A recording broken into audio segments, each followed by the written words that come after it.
भगवान महावीर स्वामी ने क्यों कहा चींटी को भी मत मारो? आखिर इसके पीछे का साइंटिफिक और प्रैक्टिकल रीजन क्या है? छोटे से छोटे जीव के प्रति करुणा रखने की बात आखिर प्रभु महावीर ने क्यों की? क्यों हमें अहिंसा का ऐसा सिद्धांत दिया? जानने के लिए बने रहिए इस वीडियो के अंत तक। आपने जैन धर्म के संदर्भ में कई बार अहिंसा के बारे में सुना होगा। आखिर जैन धर्म में अहिंसा का इतना महत्व क्यों बताया गया है? इसका जवाब अगर ढूंढने जाएंगे तो जवाब मिलेगा कि जीव हत्या के पाप से बचने के लिए या फिर दया करुणा के द्वारा हिंसा को रोकने के लिए। पर सिर्फ यही कारण नहीं है। अहिंसा यानी कि नॉन वायलेंस कैरेक्टर बिल्डिंग का भी काम करता है। Non violence humanity, discipline, compassion आदि गुणों को गार्ड की तरह प्रोटेक्ट करता है। नॉर्थ ईस्टर्न यूनिवर्सिटी और मैसाचुसेट्स SPCA की एक स्टडी से पता चला है कि जो लोग जानवरों का दुरुपयोग करते हैं, उन्हें सताते, तड़पाते हैं, एनिमल अब्यूज करते हैं, वे मनुष्यों के खिलाफ अपराध यानी कि क्राइम अगेंस्ट ह्यूमंस करने की 5 गुना अधिक संभावना रखते हैं। कहने का मतलब यह है कि जीव हिंसा मानव हिंसा तक ले जा सकती है। Animal abuse can lead to human abuse. जीवों पर की गई हिंसा यानी कि क्रूएल्टी क्रूरता के भाव का संचारण करती है, बढ़ाती है। आज हम एनिमल अब्यूज और ह्यूमन अब्यूज के बीच के नेक्सस को यानी कि जोड़ने वाली कड़ी को कुछ रियल लाइफ एग्जाम्पल से जानेंगे। केस नंबर 1, एक बच्चा जिसने बिल्ली के बच्चे का पाव यानी कि किटन का पाव बहुत बुरी तरह से मरोड़ा, जैसे कोई सिगरेट पैर के नीचे दबाता है, और ऐसे उसे तड़पा तड़पा कर मार दिया।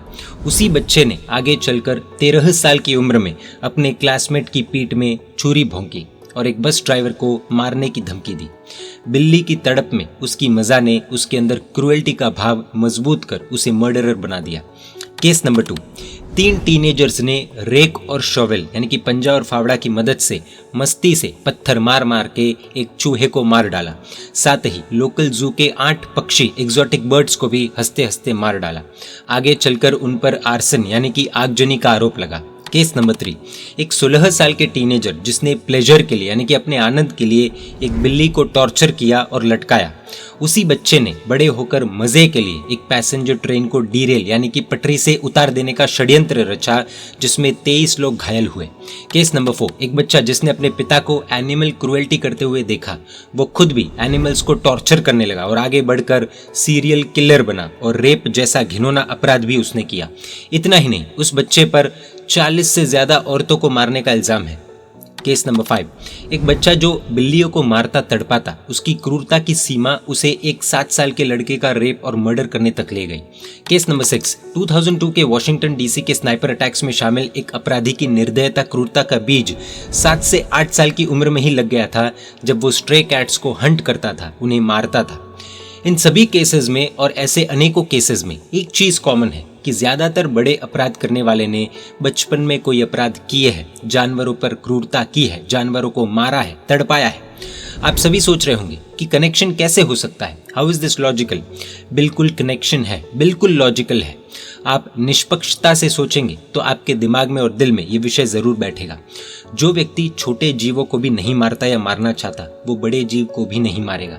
जिस व्यक्ति को ये सिद्धांत सिखाया जाए कि चींटी को भी नहीं मारना, उसे चींटी पर दया भाव यानी कि करुणा भाव आते हैं। अब अगर वो चींटी को भी नहीं मारेगा तो बिल्ली या कुत्ते को मारने की तो बहुत दूर की बात होगी।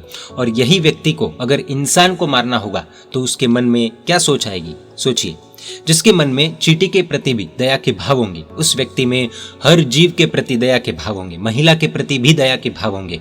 वो कभी भी विकार भाव आने पर भी महिला का शोषण नहीं करेगा, दुष्कर्म नहीं करेगा, अपने आप को संभालेगा, नियंत्रित करेगा। इन शॉर्ट, अगर जानवरों के प्रति संवेदना होगी तो इंसानों के प्रति भी अवश्य होगी। इसमें एकांत नहीं पकड़ना है कि तो क्या वेजिटेरियन लोग या फिर जानवरों को नहीं तड़पाने वाले लोग क्या क्राइम नहीं करते क्या? देखिए, बिल्कुल जिन्होंने कभी जानवरों को नहीं मारा होगा, तड़पाया नहीं होगा, उन्होंने भी क्राइम तो किया ही होगा, लोगों की हत्या भी शायद की होगी। लेकिन जानवरों को जो मारता है उनमें क्रूरता की संभावना ज्यादा हो जाती है और इसीलिए क्राइम की संभावना भी ज्यादा हो जाती है। यहाँ पर हमारा फोकस भाव पर है और संभावना पर है। क्राइम्स करने से पहले अगर उस व्यक्ति में दया भाव होते तो वो वैसा बिल्कुल भी नहीं करता। लोग आवेश में आकर, क्रोध में आकर, लालच में आकर खून कर देते हैं, हत्या कर देते हैं। लेकिन आवेश, क्रोध, लालच से ऊपर अगर करुणा के, दया के भाव उस व्यक्ति में हो तो ये अच्छे गुण उसे अपराध करने से रोक देते हैं और इसी से शांति स्थापित होती है। सिर्फ भारत में ही नहीं बल्कि पूरी दुनिया में अगर शांति स्थापित करनी है तो इसी अहिंसा के सिद्धांत को सभी को अपनाना होगा। इस अहिंसा के सिद्धांत से ही दया के भाव, करुणा के भाव सभी को एक दूसरे के प्रति आएंगे और इसी के चलते अपराध बढ़ने के बजाय घटेगा। इन सबसे यही साबित होता है कि जीव हिंसा की क्रूरता या निर्दयता वो बीज है जो देर सवेर क्राइम का पेड़ बन समाज में जहर फैलाता है। इसीलिए अगर क्राइम फ्री सोसाइटी चाहिए, अगर हम किसी क्राइम के विक्टिम नहीं बनना चाहते हैं तो एनिमल अब्यूज को रोकना होगा। अहिंसा का सिद्धांत हम सभी को अपनाना ही होगा। जैन धर्म की अहिंसा बहुत डीप है, बहुत लॉजिकल है और बहुत प्रैक्टिकल है। जय जिन शासन, जय महावीर।